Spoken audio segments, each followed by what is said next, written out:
How good is that? It's like they've done this before.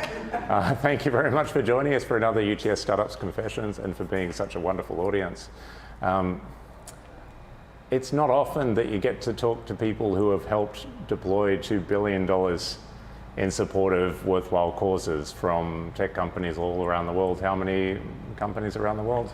There's about 17,000 members of the Pledge 1% movement these days. Okay, so $2 billion. Yeah, I'm going to shut up and dive into questions because I'm just fascinated by this and I want to hear more. And I want to hear particularly how this helps all the companies that are involved, for all the startup founders that are watching this at home and might be considering how this might help their companies as well. So, Mark, what is Pledge 1%? Do you want me to introduce myself as well? Oh, yeah, that was on the list too. Okay, for sure. So hi everyone, I'm Mark Reading. I'm the head of the Atlassian Foundation. Pledge 1% is a non-profit movement that we, Salesforce, and a couple of other organisations co-founded back in 2015 that replicates the model that Atlassian followed. And it's essentially inspiring business founders to pledge to use some combination of 1% of the equity in your business, your profits, your people's time, and or your product for good, for social impact. And by doing that, as your business grows, you potentially can have a hugely positive impact on the world. Okay, so instead of being BHP or something and trying to figure out how to set up a pledging program at that point, to do it on day one or close to it when it's very easy to say, yes, we want this to be part of the company. That's the kind of gist. Indeed. I love it. Okay, Steve, if you could introduce yourself as well. Sorry for skipping over that. And then I'll ask you, why is this good for all the startups that are taking part? So I'm Steve King. I'm the Director of Foundation at Atlassian, and my focus area is business impact. So my responsibility is bringing Pledge to life and scaling it up here in APAC. Why is it important for people to, that was the question? Yeah, for startups in particular. I think it's important. I think as a society, it's really important for us to have a social mindset to what we do. I think we all have a finite amount of resources and a finite amount of time, but I think the best use of that is for the betterment of society in general.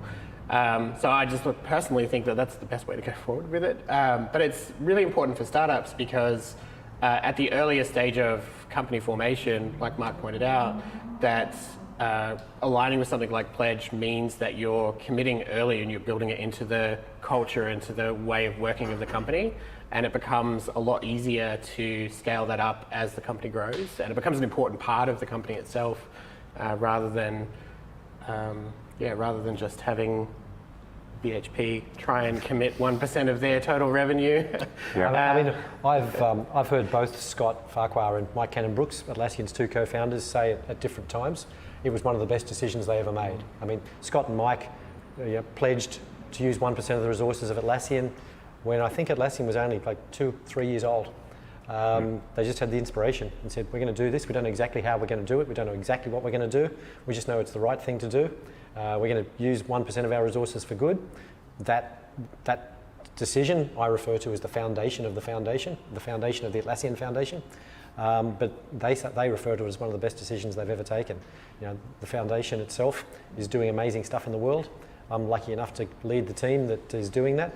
But it all stemmed from them in the early days saying we're going to use 1% for good. When was that? Well, Atlassian was founded in 2002. I don't know the exact date, but I believe it was about 2004 or 2005. So essentially, they just told the small number of customers they had at the time via one of the comms channels they had, and they put on their very rudimentary website, which was all they had at the time, this commitment. And so they were basically putting it out there publicly and holding themselves to it. And it's been the foundation of everything that we've managed to achieve so far.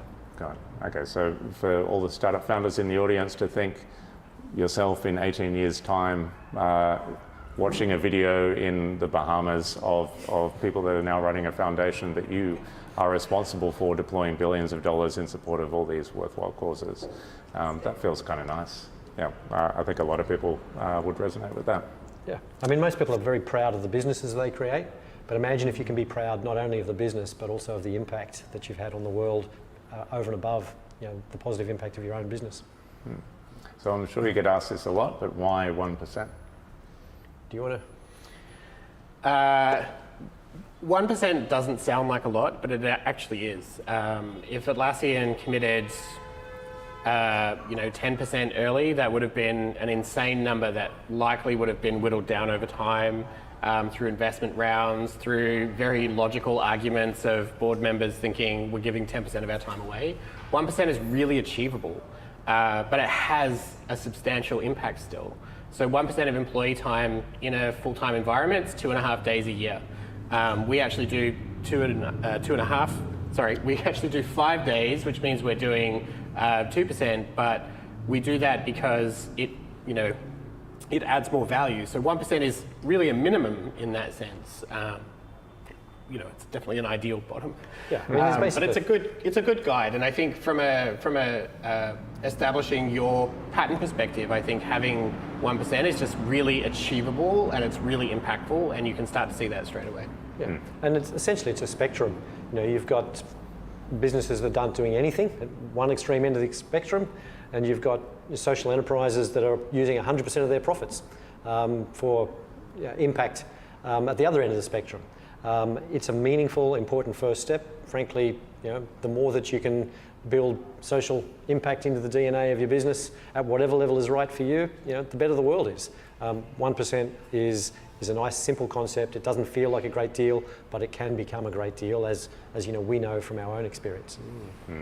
And this, in today's environment with younger people coming through in particular, I don't think I've had a single person we've interviewed for a job that hasn't asked about the kind of impact that we have here or what our values are and things like that. So it's a nice way of communicating that in a way that people would actually understand. Do you have examples of the things that Pledge has enabled that stick out to you as that was incredible or memorable?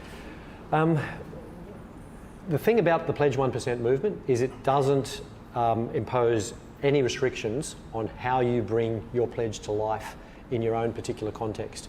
So yes, over $2 billion in philanthropic capital had been mobilised at last count. Now, I have to admit that was when the US markets were a bit higher than they are today. So the value of the equity that's been pledged has probably come down a bit. But hey, over time it will continue to go up. In our case, the Atlassian Foundation, we really focus upon two focus areas in addition to trying to support every non-profit and social enterprise that we can. The two focus areas for us are education, helping disadvantaged youth around the world, equip them with the skills they need to thrive in the current century, and bringing out the power of business as a force for good through the Pledge 1% movement. The impact that we've had in the education field has been fantastic. I won't go into the details of that today, but other organisations will focus on different things. Some, depending upon what their business is, might focus on environmental causes. Others, if you're involved in the medical field and you want to link it to your business, might be involved in some sort of health issue. The thing about the Pledge 1% movement is it's a simple framework, but it's flexible enough to allow every single business to do what is right for that business, in the eyes of the founders and the employees. So would you say it's taken the friction out of doing the stuff that they kind of want to do anyway? I believe so. I mean, the great thing about it is it's a really simple framework. It's a really simple concept. You just have to basically say, am I signing up for all 4 of the pledge types? Am I willing to commit equity, profit, time and product? Or for some reason, is that too much? Can I only do 3, 2 or even 1 of them? So long as you're willing to commit to at least 1 of them, you're warmly welcomed and embraced as a member of the community. It's a really simple framework, but it also gives you something to hold steadfast to over time. I'm 60. I've been working for more than 40 years. I've seen many business cycles, and I have seen organisations, businesses, cut back on discretionary things when you're going through tough times. If you've committed, though, to a principles-based approach, then you're much more likely to see things through in good times and in bad. And it also strikes me as something quite easy to get on board with. Like I used to run Startup Muster. It was a big survey of startups in Australia, and there was a checkbox saying, here's what Pledge 1% is. Do you want to get involved? Blah blah blah. And I was amazed the proportion of startups that, in understanding that, just said, yeah, I want to do that, and got on board and joined. I forget the numbers, but it was just because it was so easy and resonated so well with people. It seemed like an easy yes. The concept really does resonate very, very simply with people. Business founders, typically in my experience, are motivated to really have a positive impact, often through the core business, quite often through the core business, but this is just a way of sort of supplementing that and embedding impact even more deeply into your organisation. I think a lot of companies are already doing it too. So for startups that are impact aligned, they're generally providing their like, especially if they're SaaS, providing a lot of their products online free anyway. And so a lot of folks are already, when we're talking to them, are generally already doing 1% of at least one of those pillars before they even think about signing up to something, because they're just not thinking that what they're doing is actually impactful. They're just doing it, which is a great starting point. One of the nice things about the concept as well is you do become part of a community, and communities are powerful. Communities share knowledge, share IP, share experience, help each other out, collaborate. So rather than doing it on your own, you're doing it as part of a community, and that's a good thing as well. That sounds like the kind of community for me, if it's full of people that want to make that kind of commitment. Sounds like a nice bunch of people. Indeed. Okay, I think I'll wrap up. This is confessions, so I will try and get a couple of confessions out of you. If you could go back 6 years, what would you tell yourself before starting on this journey? What would I tell myself? I would probably tell myself you should dream bigger, because I had no idea back then how Atlassian would continue to grow, and on the back of the 1% pledge, the resources that are available to us would continue to grow. So, Atlassian has gone from 2,000 people to 10,000 people in the 6 years that I've been there. The profits have continued to climb, growing at 40-50% per annum. That compounds pretty quickly. The value of the equity has gone up massively. So I probably was thinking too small. Okay. Do you think you're thinking small today? I'm doing my best to think big and challenging my team to think big. So we're all human. We all stuff things up from time to time. We all make mistakes, but I'm definitely trying to think big myself and to challenge everybody who's in my orbit to think big, including Steve. Well, then I'll give you the last question then. How long have you been there, by the way?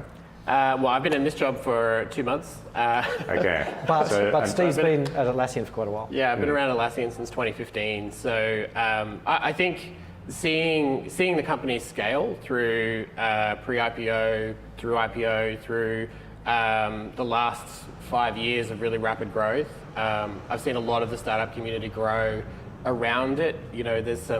I was watching a pitch video from 9 years ago that we hosted in San Francisco for a handful of startups, some of which now are like multi-million-dollar startups, they're doing really well. So it's amazing to see what that change looks like. And I think, like Mark, it's interesting to think back that if we had have started doing more earlier, not necessarily big, but small things, those now would be pretty significant. And it's actually a lot easier to do small things than I think we ever really give it credit for. So whether it's a small hackathon specifically targeting a disadvantaged group, or it's a mentorship program, or it's a fellowship program, or whatever it is, I think some of these things are really simple to actually execute on as big companies or medium-sized companies or even small ones. And those impacts just over 6 years would have just been substantial. So, yeah. Okay. Fantastic answers.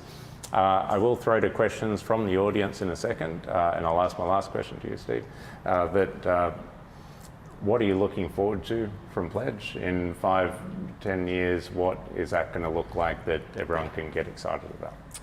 So it's really hard because Mark's my boss. So, Yeah, that was a nice fair question for you. I'm inspired by you, so You're going to be here for it. Yeah. It's not contractual, right?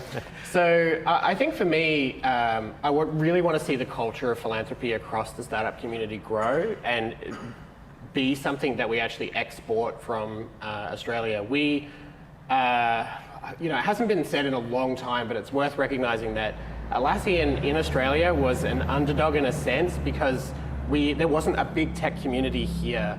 There wasn't a big growth opportunity. So we had to work hard and create it, and we had to really kind of work and lever with all of the people around us and build a community around us at the same time. We wouldn't have been successful without a community. And I think for Pledge, that's what I want to see us be in 6 years as well, is help lever that broader community of giving, that broader community of philanthropy, so that we're actually doing more sharing than we are, that just the idea of being aligned with something like Pledge is just default and done and easy, and we've got all the things in place to do it, and now we're actually exporting that culture. That's what I'd like to see. Okay. I would add to that by saying that the vision of Pledge 1% is really to bake impact into the DNA of every business. There's not a founder around who's got some serious growth ambitions who wouldn't be thinking, well, I need to put some equity aside for my employees. We want a world in which not a founder there isn't a founder who wouldn't also be thinking, I need to put 1% of equity aside for the community at large, for impact. The same mindset that has you just by default putting equity aside for your employees will also result in you by default putting equity aside for the benefit of humanity, community. That'd be awesome. Okay, I think we'll get there. I will say one thing quickly, which is every week on Friday at 3:30 in UTS Startups at Central, we run these. There's wonderful people here. There's free pizza coming that is the best pizza I've ever had in my life. Has anyone here had it before? Yeah, is it good pizza? Yeah. Okay, it's fantastic pizza. Trust me, people at home, if you come and join us 3:30 every Friday, thanks to Amazon Web Services, you can enjoy that with us, and everybody is welcome. But I'll throw to questions from the audience now, and please, the spicier the better. This is to make this nice and interactive. Any questions, please? And they have to be quite fast so I can repeat them quickly. He's leaning forward. Yep, there's some body language here. Yeah. Yeah.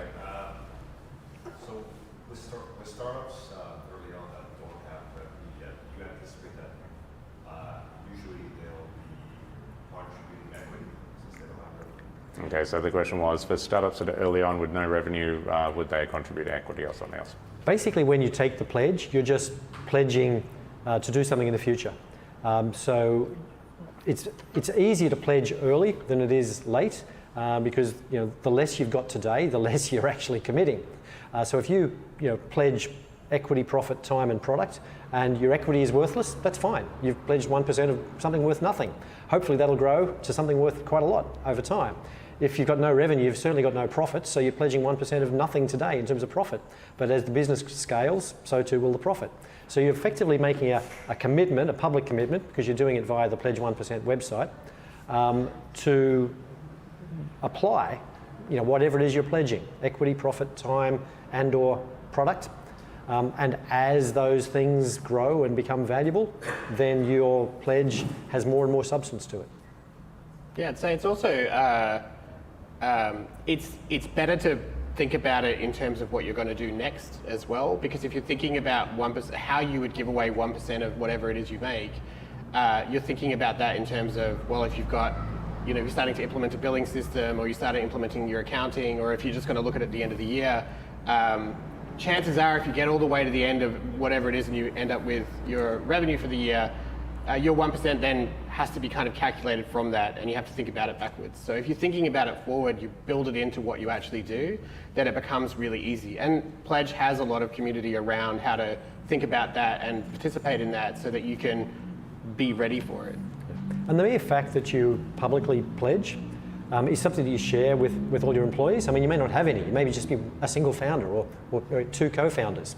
But because you've committed to it, because you've done so publicly, it's something that you do share with anybody who you might be encouraging to join you, or any employees you might already have.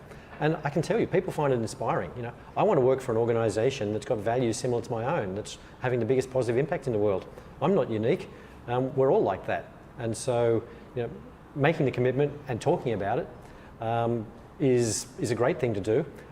It's not only great for the world, it's actually also great for the business, provided you're doing it for the right reasons. The one cautionary note I would offer was if you're doing it in an authentic way, because you really do want to make a difference in the world, then you'll get business benefits as well.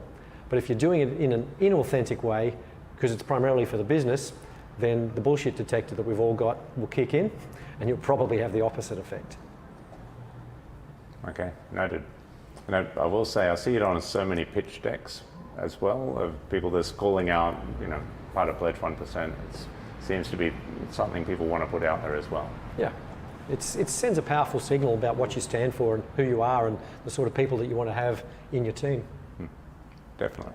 Okay, maybe one more if anyone has anything. Yes, up the back. The hard question. In order to protect the good name of the 1% Foundation, how are the commitments, particularly for large organisations, verified?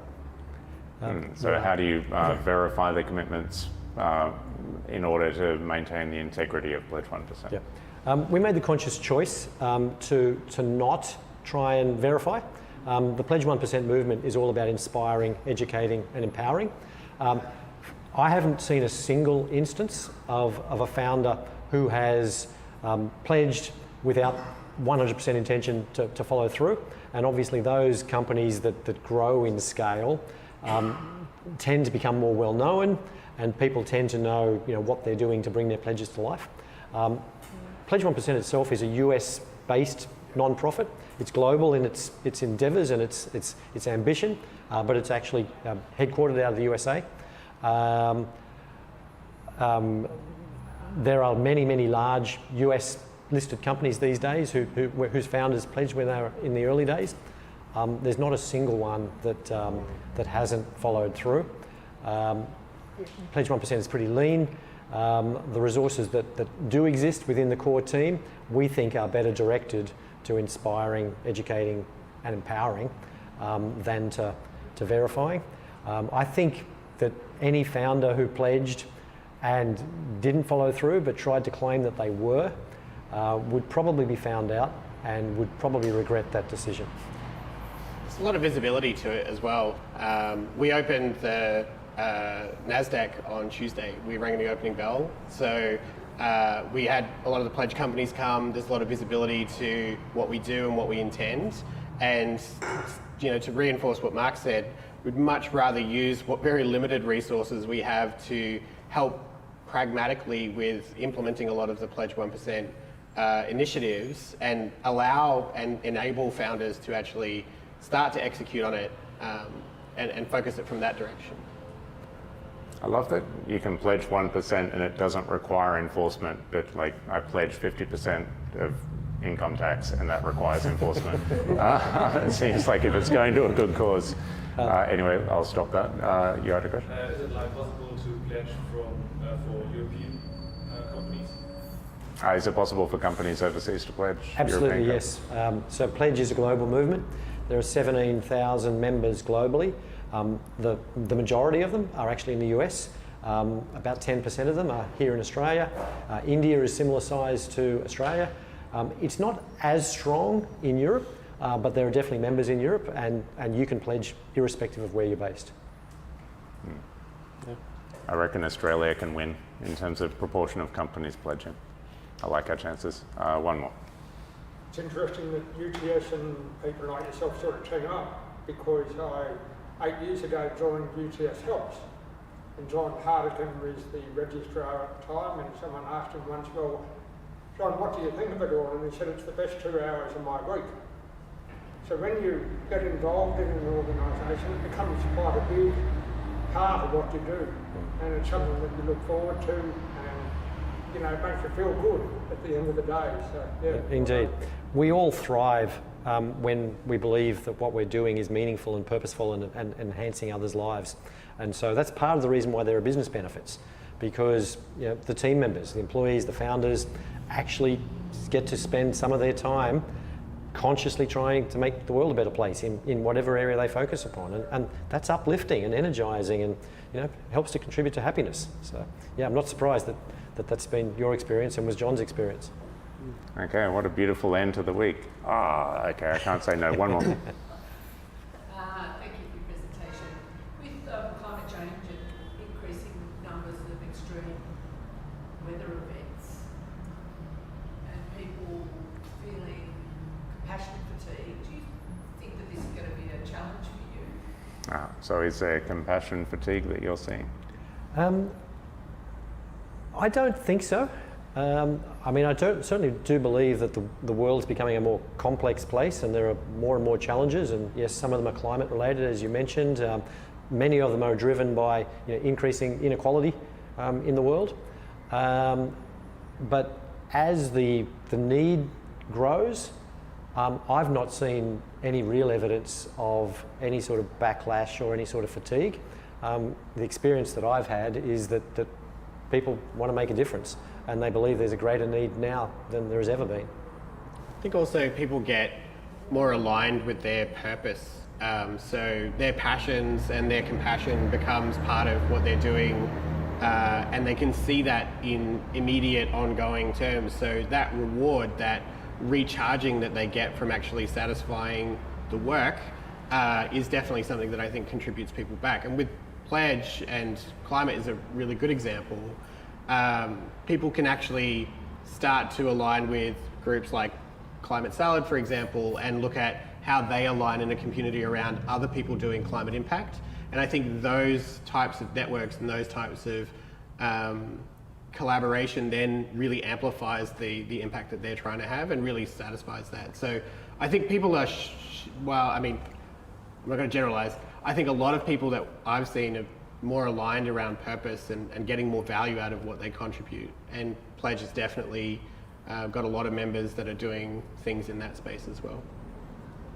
Okay, beautiful note to end on. And I will say Climate Salad is fantastic. If you're doing something in that space, check it out. Pledge 1 with a number %.org, is that right? Yeah, the word pledge, number 1, the word %.org. It's very easy from there to find out where you sign up.